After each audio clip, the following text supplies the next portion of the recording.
Hello, my name is Jeremy Bramwell, and welcome to our video Funding Principles and Funding Models. Talking about standards and methodology. Now, there are three groups of internationally accepted standards in North America. In Canada, those by the Appraisal Institute of Canada as part of the Canadian Uniform Standards of Professional Appraisal Practice, or CUSPAP. In the States, by the largest group, called the Community Associations Institute, are the National Reserve Study Standards.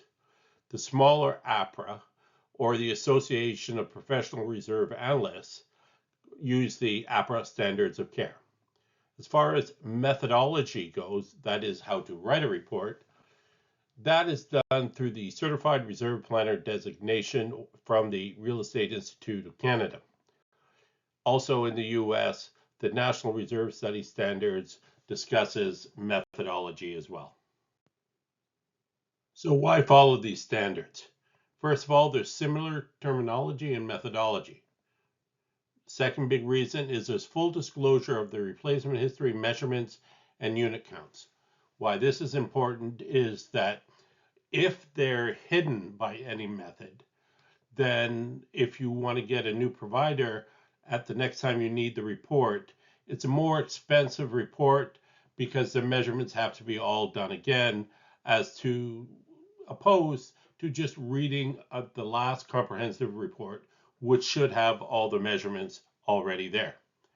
Three, it provides a transparent and complete benchmark report, that is the Schedule A, as we'll discuss later videos.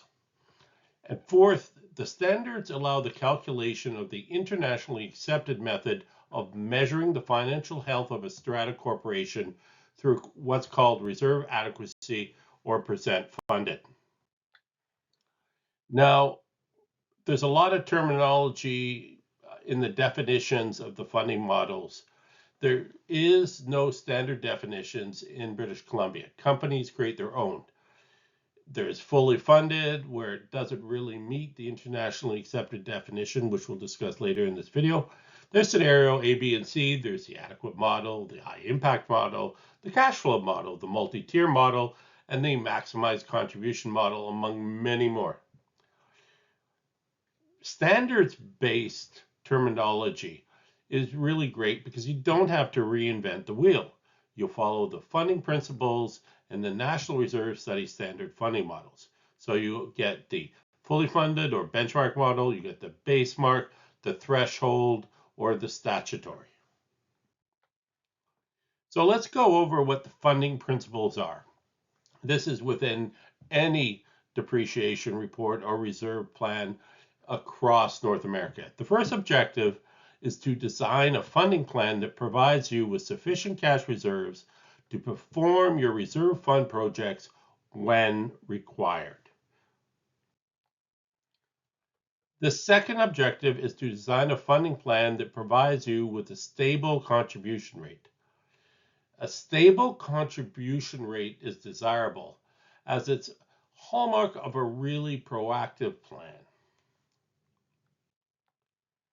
The third objective is to design a funding plan that contributes to the CRF, that's a contingency reserve fund, contributions that are evenly distributed over the years to enable each owner to pay their fair share of the Strata Corporation reserve expenditures.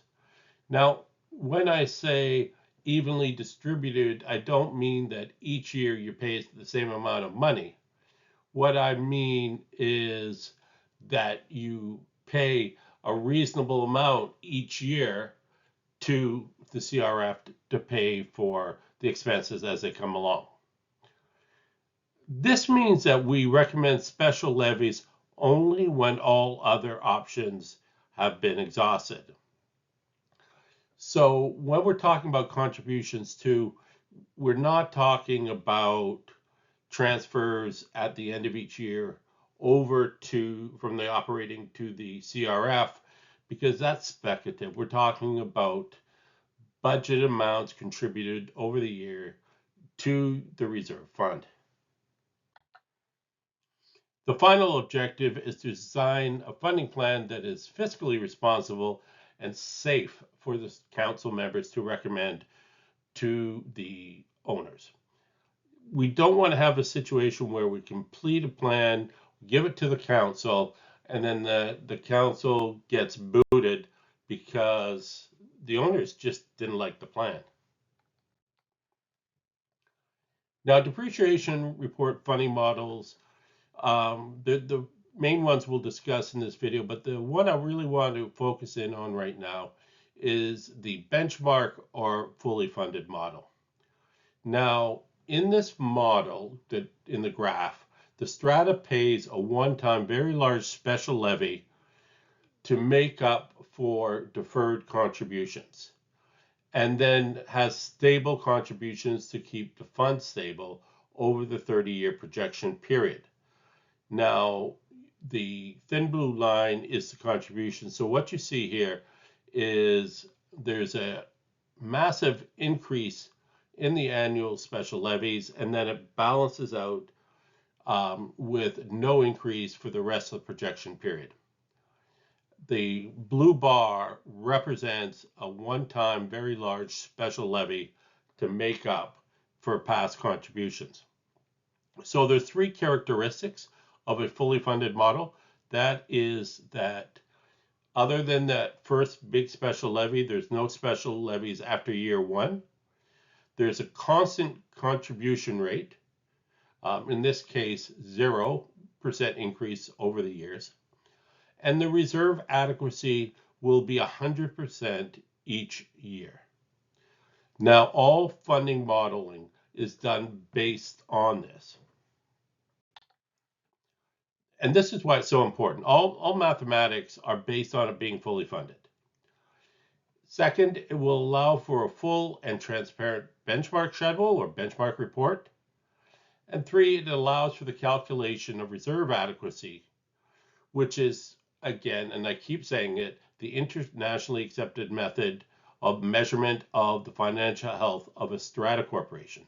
So in order to get to percent funded, you need a complete benchmark report, otherwise known as a Schedule A, but the benchmark report underlying assumption is that everything's fully funded.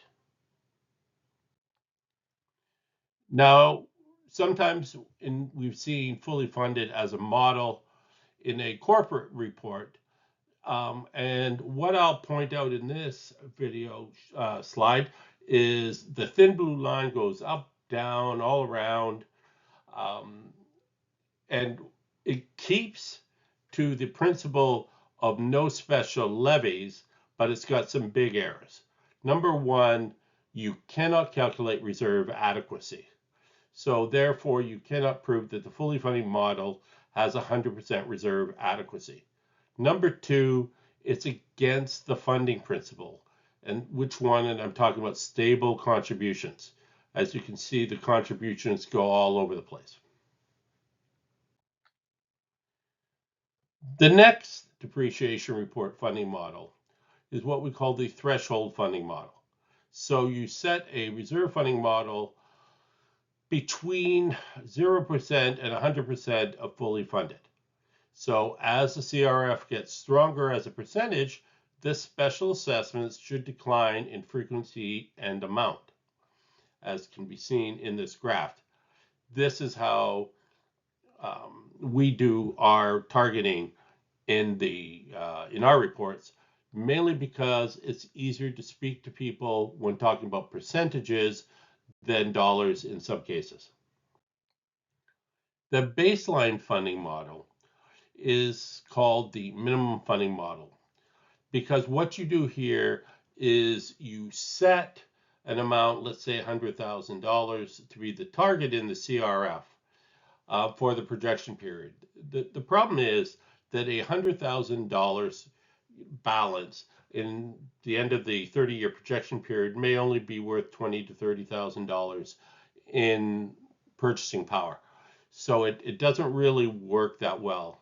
Special assessments will increase in frequency and amounts as the purchasing power decreases with inflation. The pay-as-you-go funding model is the default model in most stratas today.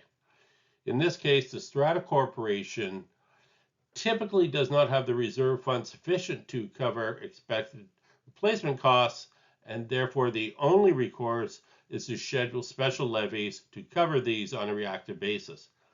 Now, what we see here is as time goes along, there's more and greater in level of amounts of special assessments over time.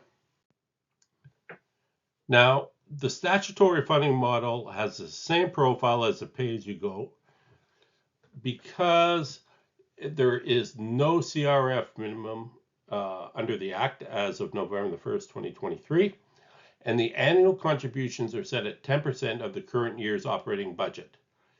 This is a recipe for disaster, and anybody who follows it will end up terminating early because the strata will run out of money and the owners will not have enough money at the end to pay the special levy when the time comes to pay the piper. I hope you enjoyed this video. Strata Reserve Planning is one of BC's oldest and largest depreciation report providers with staff and offices in Vancouver, Victoria, and Vernon.